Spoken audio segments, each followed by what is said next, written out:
இவர் சம்பவம் பண்றவர் இல்லைங்க, சம்பவத்துல ரெக்கார்ட் கிரியேட் பண்றவர்னு ஜனநாயகன் ட்ரைலர்லயே சொல்லிட்டாங்க. சரி வாங்க வீடியோக்குள்ள என்னன்றத பார்ப்போம். கடைசி வரைக்கும் பாருங்க வீடியோவை. சேனலுக்கு புதுசா சப்ஸ்கிரைப் பண்ணுங்க. இவர் சினிமால பல ரெக்கார்ட் கிரியேட் பண்ணிருக்காரு.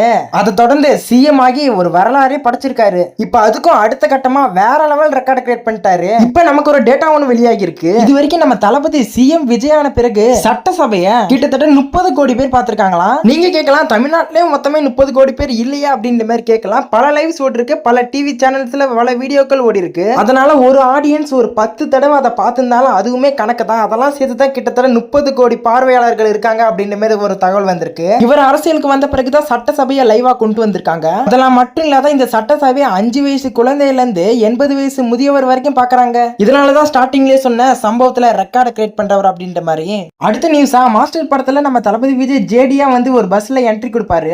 இப்ப சிஎம் விஜயா பஸ்ல என்ட்ரி மட்டும் கொடுக்கலங்க, கண்டக்டர் பக்கத்துல உட்காந்துட்டு விளையாண்டுட்டு இருக்காரு. அந்த கிளிக்ஸ் எல்லாம் பார்க்கக்குள்ள ரொம்பவே கியூட்டா இருக்குது. இதை பத்தின கமெண்ட்ஸை கமெண்ட்ல தெரிவிங்க.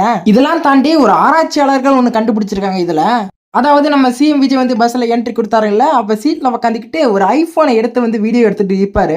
இப்ப சில பேர் ஃபேக்குன்னு சொன்னீங்கல்ல, அதனால வந்து அந்த டேபிள்ல பாருங்க அவரோட போன் இருக்கு. அந்த போன்ல தான் இப்ப வீடியோ இருக்கிறாரு. அதனால இது உண்மைதான் அப்படின்ற மாதிரி ஆராய்ச்சியாளர்கள்லாம் கண்டுபிடிச்சு பேசிட்டு இருக்காங்க.